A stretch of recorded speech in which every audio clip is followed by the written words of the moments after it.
माशाल्लाह हमारी देखो बीफ टिक्का कढ़ाई बिल्कुल रेडी है। ये बहुत प्यारी अच्छी और खुशबूदार बनी है, मज़े की। आप इसके ऊपर ये देखें, मैंने हरी मिर्ची अदरक भी लगाई कटी हुई। ये बहुत अच्छी मज़े की लग रही है बीफ टिक्का कढ़ाई। ठीक है बेटा, बड़े बिस्मिल्लाहिर्रहमानिर्रहीम। मेरी प्यारी बेटियों और मेरी प्यारी बहुओं, अस्सलाम वालेकुम। आज मैं आपको बताने लगी हूँ बीफ टिक्का कढ़ाई का रेसिपी कि किस तरीके से हमने बनानी है। ये बड़े आसान और अच्छी तरीके से बन जाती है। और मेरा बेटा मेरी ये रेसिपी देखा भी करा करो, लाइक भी करा करो, सरप्राइज भी करा करो। बहुत शुक्रिया बच्चों आपका। ये मेरे पास आधा किलो बीफ है, ठीक है। और ये मेरे पास है आधा किलो टमाटर। ये मैंने छील लिए हैं ताकि इनकी स्किन जो है ना वो जल्दी गलती नहीं है। ये देखिए मैंने छील के और इसको दो टोटों में कर लिए हैं, ठीक है। इस तरीके से हमने इसको डाल देना है इसके अंदर, ठीक है। उसके बाद हमने डालना है नमक हस्बे जायका, ठीक है।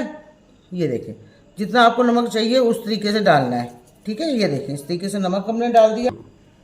ये देखो मेरे पास ये तकरीबन आधा पाव घी है, ये हमने इसके अंदर डाल देना, ठीक है। इस तरीके से घी डाल के अब हम इसको रखेंगे कुकर के ऊपर ताकि ये हमारा गोश्त गल जाएगा, ठीक है।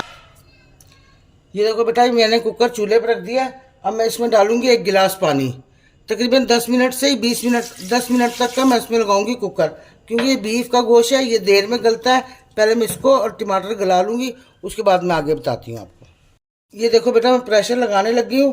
प्रेशर लगाने से पहले ये 1 कप अदरक लहसुन का पेस्ट डाल दूँगी मैं इसके अंदर, ठीक है। ये देखिए मैंने अदरक लहसुन इसमें डाल दिया। अब मैं इसको 20 मिनट का प्रेशर लगाऊंगी ताकि हमारा गोश्त अच्छी तरीके से गल जाए, सॉफ्ट हो जाए, ठीक है। आगे मैं आपको बताती हूँ। ये देखो बेटा 20 मिनट मेरे पूरे हो गए। अब मैं खोलने लगी हूँ कुकर। माशाल्लाह ये देखो इस तरीके से टमाटर भी हमारे हो गए और हमारा ये सब तैयार हो गया, गोश्त भी हमारा गल चुका है। ये देखो बेटा ये मेरा भुनने पे आ गया। अब मैं इसको भूनूंगी। मैं आपको बताती हूँ इसके अंदर क्या डालना हमने। ये देखो कुटी मिर्चें सबज, ये इसको मैंने ग्राइंड कर ली है, ठीक है। ये देखो इस तरीके से डाल के हमने इसको और अच्छी तरीके से कस लेना है। इस तरीके से चला के ना इसको कस लेना हमने अच्छी तरीके से, ताकि इसकी स्मेल जो है ना वो ख़त्म हो जाए, ठीक है बेटा।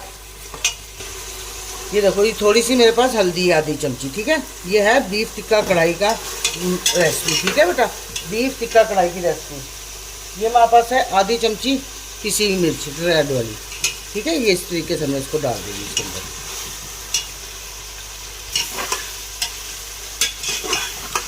ठीक है बेटा। इसको थोड़ा सा भून के और हमने इसमें टिक्का मसाला डाल देना, ये देखें, ठीक है बेटा। इस तरीके से डाल के इसको थोड़ा सा हमने भून लेना।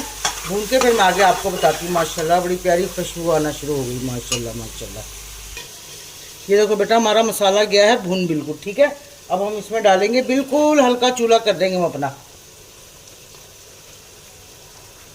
ये देखो बेटा बिल्कुल मैंने हल्का सा चूल्हा कर दिया। अब इसमें हम डालेंगे 1 कप दही, ये देखो, ठीक है बेटा। इस तरीके से बिस्मिल्लाह, माशाल्लाह माशाल्लाह। देख रहे हो बेटा कलर कैसा ज़बरदस्त निकला। इसको हमने आराम आराम से चलाना है, क्योंकि हमारी इससे बननी है ग्रेवी, ताकि ये फट ना जाए एकदम। फिर हम इसको आगे आपको बताते हैं कि क्या करना है, ठीक है। ये देखो इस तरीके से माशाल्लाह। ये देखो ज़रा, सुभान अल्लाह। ये देखो बेटा मसाला इसका कितना ज़्यादा आया है, अच्छा बिल्कुल आराम से आप इसको खा सकते हैं। ये देखिए, ठीक है बेटा। ये देखो बेटा मैंने तेज़ कर लिया था चूल्हा।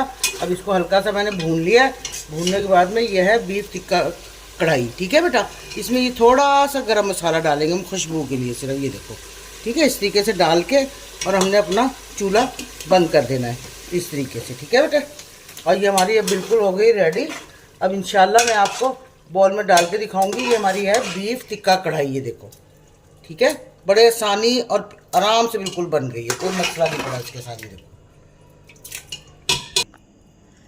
माशाल्लाह हमारी देखो बीफ टिक्का कढ़ाई बिल्कुल रेडी है। ये बहुत प्यारी अच्छी और खुशबूदार बनी है, मज़े की। आप इसको इसके ऊपर ये देखें मैंने हरी मिर्ची अदरक भी लगाई कटी हुई।